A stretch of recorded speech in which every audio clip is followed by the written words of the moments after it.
right, y'all. You braved the weather.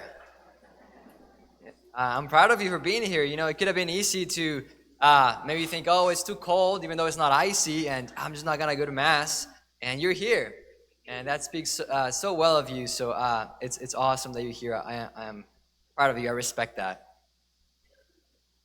I don't know how much you recall about the story of Samuel and who he was when he was younger. It's the guy we heard about in our first reading, but just to recap a little bit of his story. So Samuel's mom, her name was Hannah, and so Hannah was having issues at conceiving. She was struggling to conceive, and she lived in this town, and they would travel once a year to the temple. And so one time she traveled, and she made a deal with the Lord, and she said, "Hey, Lord, if you allow me to have a child, I will consecrate this child to you and give him for your service. That's what I'll do."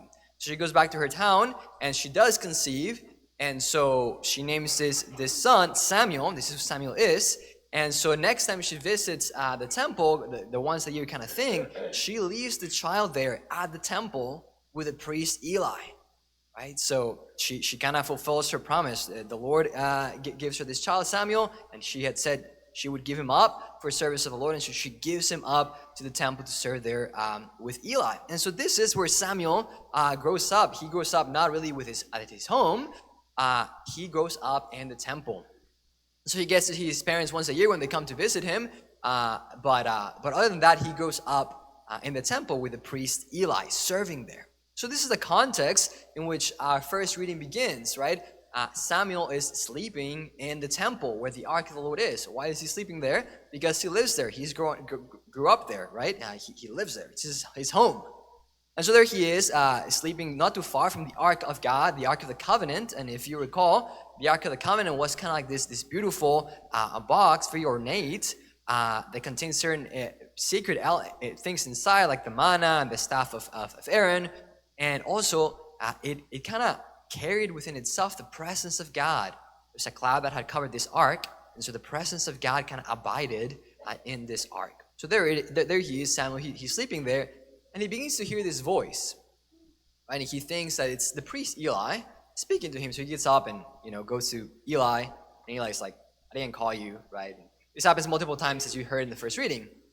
But anyway, one of the things that the scripture says here, as this is describing, it says, at that time, Samuel was not familiar with the Lord, because he's hearing the Lord's voice, but he doesn't realize that it's God. He thinks it's a priest Eli. And so then the scriptures themselves kind of specify this thing. At that time, Samuel was not familiar with the Lord. And I find this very, very fascinating. Why? As I was describing earlier, Samuel grew up in the temple, serving with Eli the priest. He grew up like right there, doing all these religious things, right? He would help Eli offer sacrifice. He was super familiar with all these religious things and knew how to do them well. And he was even, again, sleeping close to the Ark of the Covenant, really close to the presence of God himself. And yet, even though Samuel was doing all these quote-unquote godly things, Samuel was not familiar with the Lord. He did not know how to hear his voice. He did not know how to have a relationship with him. And I think this is something that can happen to any one of us.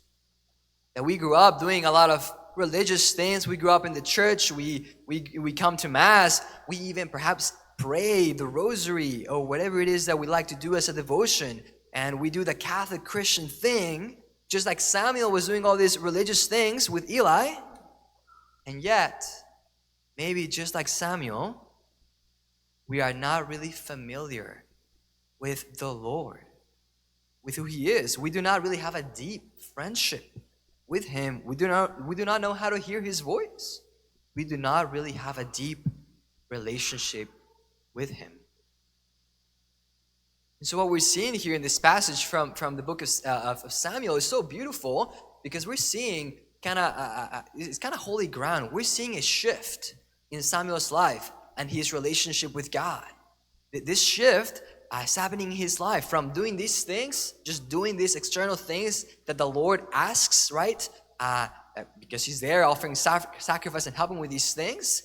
It's a shift from that to beginning to hear his voice for the first time. His relationship with the Lord is barely beginning to awaken. From to actually following someone, not just doing these things, but actually following someone to a friendship, a relationship with God himself. Has this shift happened in your life? Most of us, especially if we grew up Catholic or Christian, this shift has to happen in our lives. From just doing these external things and saying, yeah, I'm Christian, and yeah, I know I gotta do good and stuff like that, to actually, I know someone, and I am following someone. I have friendship with this someone, and I have a relationship, right? Somebody I can talk to, somebody I listen to, somebody I actually follow. It's not just about doing these rules and this moral code, though that is part of the Christian life.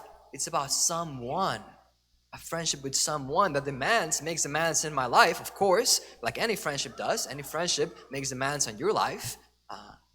But is it primarily about this friendship? Has this shift happened in your life?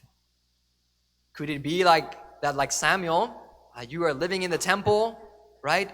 But not really familiar with the Lord. It is possible.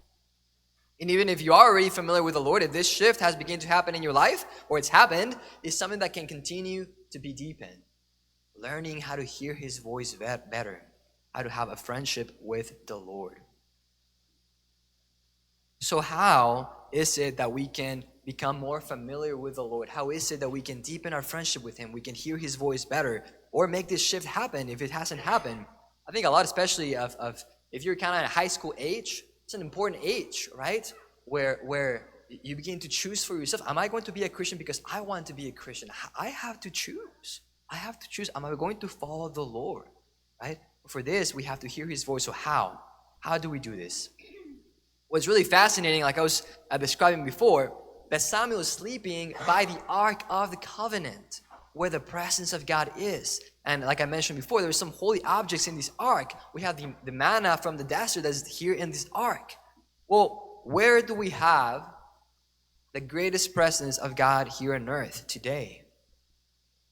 Where is the new ark? It's a tabernacle. It's a tabernacle where the holy bread, the holy presence of God abides in the Eucharist, in the body of Christ. This is where we can get familiar with the Lord in the Eucharist. And though the greatest thing we can do with the Eucharist is receive the Eucharist, which we do here at Mass, it's the greatest thing we can do with the Eucharist. However, if we never spend time with Jesus in the Eucharist, outside of Mass, when we're receiving him in the Eucharist, when we receive communion, we're kind of just receiving a stranger. It's just a stranger because we never spend time with him outside of just receiving him. If we spend time with the Eucharist outside of Mass, in Eucharistic adoration, then this friendship develops. We begin to hear his voice better. And so when we come to communion and we do the greatest thing we can do on earth, which is receive him, right? Then indeed we're not receiving a stranger because we become familiar with his voice. We spend time with him like Samuel did by the Ark of the Covenant. And by the Ark he began to hear his voice. So it is the same if we begin to spend time with the Lord in the Eucharist outside of Mass. I don't know if you're aware, but we have a chapel over here that's open 24/7. 24/7. 24/7. And the tabernacle is there. Jesus in the Eucharist is present there. And not only that, but now, this year, 2024, every single Friday of the year, we're exposing the Blessed Sacrament. We're bringing Jesus out of the tabernacle and putting him on the altar for people to see and gaze and spend time in his presence. If you want to get familiar with the Lord, right, like Samuel did, begin to hear his voice, to deepen your friendship with him, go to the chapel. Go to the chapel. Especially on Fridays when we have the Blessed Sacrament exposed. And slowly but surely, you're going to begin to hear his voice. I remember this happening to me when I was in high school, and I remember two moments. One, I had this mentor of mine that was telling me that I had to have a more serious prayer life. He was like, you gotta pray 10 minutes every day and try to listen to God's voice. And so I was trying, not doing the best. I would do it one day, then I'll do it for 10, and then do it again for another day. But slowly but surely, I was trying to do this, and I would go to the chapel when I had a chance. And I remember one time, I cannot remember what happened in the chapel, honestly. I have no memory of what happened in the chapel. But I have a memory of leaving the chapel. I remember leaving the chapel with this excitement in my heart, thinking, that was awesome. I had never experienced that before. And I don't know what happened in the chapel. I just remember leaving and thinking that was awesome. I want that again. Which made me come back. And it's not like every time that I went, this happened, but it began to happen more frequently. It was something that I was experiencing, and it was the Lord. And also remember another time that I was in a chapel, and this was at a retreat. Also, the sacrament was there, though he was not exposed, just in the tabernacle. And I remember experiencing a sense of peace that I had not experienced ever before. And I remember thinking, Jesus, you're here. And I remember thinking, like, I don't want to leave. And I was not saying anything or hearing an audible voice, but I just remember thinking, like, I don't want to leave. Whatever I'm experiencing right now, it was so subtle. It was subtle. It was not like I was not like in ecstasy or something like that. It was really subtle. A certain peace. And thinking, I don't want to leave. And I can't remember how long I stayed. Probably not that long, because at some point I was like, okay, this is kind of weird. I'm just here doing nothing. And yet I loved it. Because somehow the Lord was giving me something. Because when we spend time in His presence, He gives us something. He gives us Himself. And this friendship begins to deepen. Because any friendship requires time spent with the one we love. And it's the same with Jesus. Jesus is calling you. He's calling you like He called Samuel. He's calling you by name. He's calling you like He called the disciples in the gospel. He's saying, come. Come and you will see. Come and you will see. So that's what I encourage you. Go. Go spend time with Him in the chapel. With Him in Eucharistic adoration. Go. You will see.